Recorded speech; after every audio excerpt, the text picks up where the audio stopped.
أعوذ بالله من الشيطان الرجيم بسم الله الرحمن الرحيم الحمد لله رب العالمين ثم الصلاة والسلام على رسول الله سبحانك لا علم لنا إلا ما علمتنا إنك أنت العليم الحكيم ولا فهم لنا إلا ما فهمتنا إنك أنت الجود الكريم أيها الإخوة والأخوات السلام عليكم ورحمة الله تعالى وبركاته أما بعد. La louange est à Allah subhanahu wa ta'ala, Seigneur des mondes, le créateur des cieux et de la terre et de tout ce qui s'y trouve.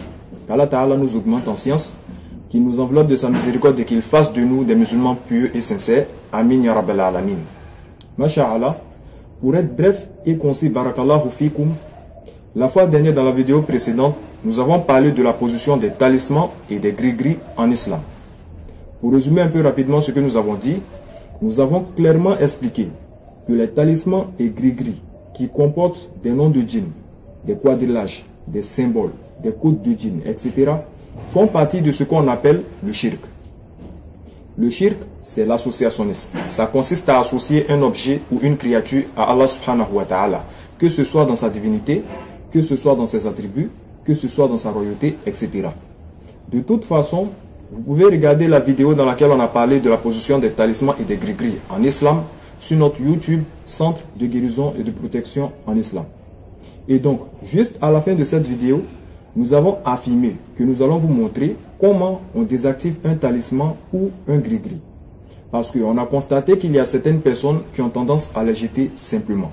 En tout cas, nous déconseillons cela. Pourquoi? Parce que si vous jetez simplement le talisman, il peut rester toujours activé et continuer à agir mystiquement. En l'occurrence, s'il est fait contre vous. Raison pour laquelle il faut le désactiver et on n'en parle plus, Inch'Allah. C'est pour cela que nous sommes là aujourd'hui.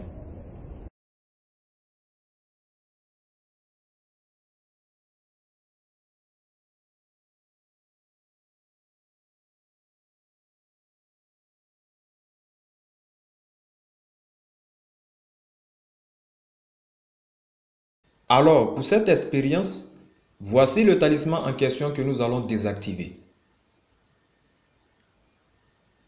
Vous devez savoir qu'il y a plusieurs méthodes que nous pouvons utiliser pour désactiver un talisman. Mais dans cette vidéo, la méthode que nous allons utiliser est une méthode qui est très simple et accessible à tous, Inch'Allah. Qu'Allah Ta'ala facilite et qu'il nous accorde une bonne compréhension.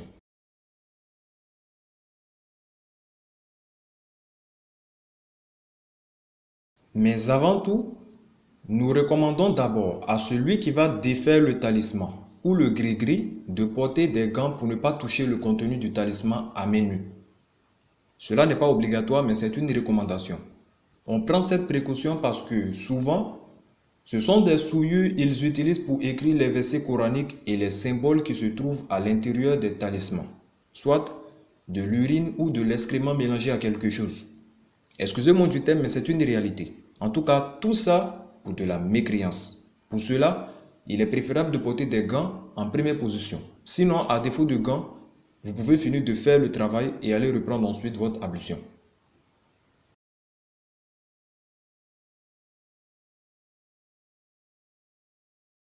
Ici, le talisman est recouvert par une sorte de cuir.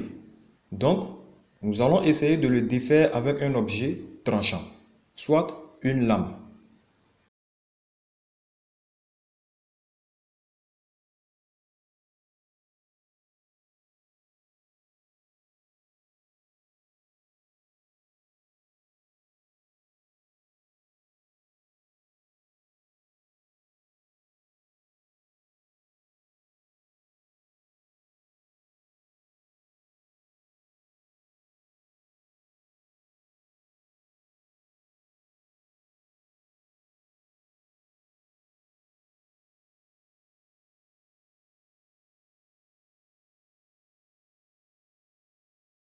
Alhamdulillahi Rabbil Alamin, nous avons maintenant défait le talisman.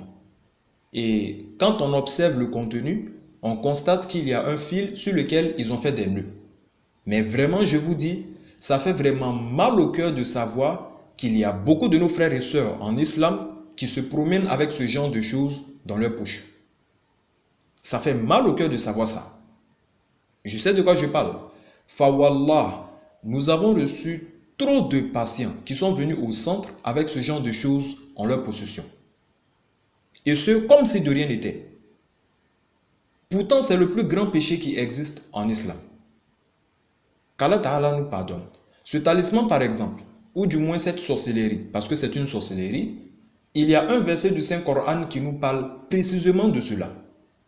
Quand nous lisons la sourate 113, Al-Falaq, au verset 4, A'udhu billahi minash shaitanir rajim, wa min sharrin naffathati fil uqad.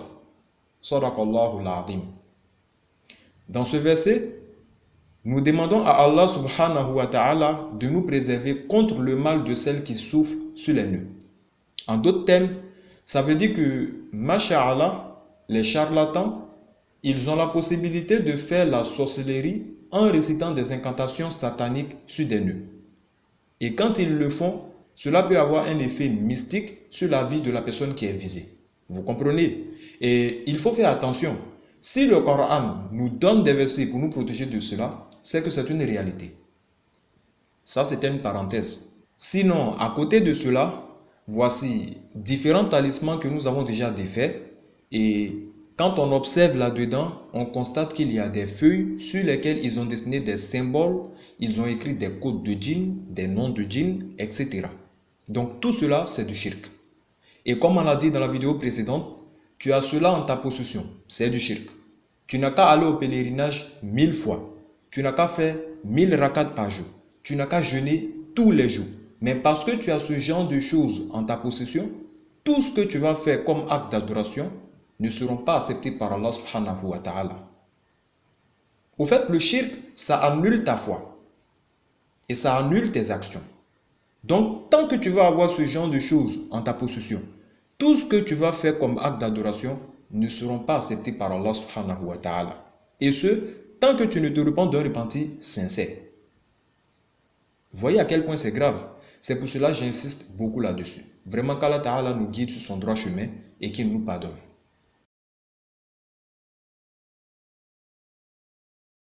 Maintenant, après avoir défait le talisman ou le gris-gris, la dernière étape consiste à le brûler simplement. En l'occurrence, les effets mystiques qui sont derrière cela vont se désactiver instantanément, Inch'Allah, et on n'en parle plus.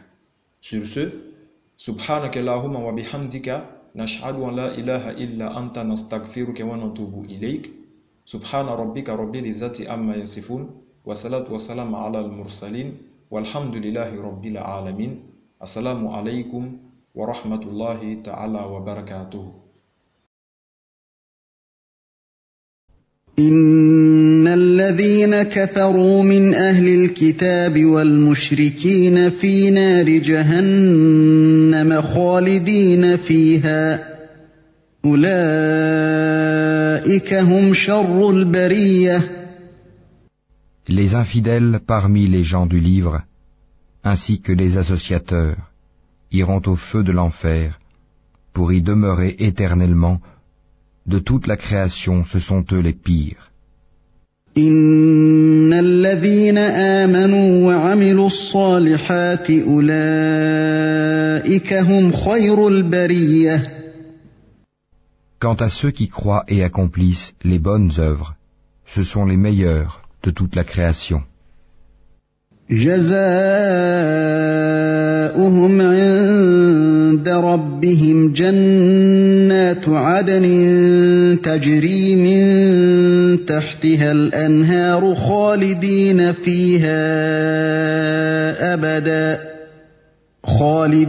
فيها أبدا رضي الله عنهم ورضوا عنه ذلك لمن خشي ربه. Leur récompense auprès d'Allah sera les jardins de séjour, sous lesquels coulent les ruisseaux, pour y demeurer éternellement. Allah les agrée, et il l'agrée. Telle sera la récompense de celui qui craint son Seigneur.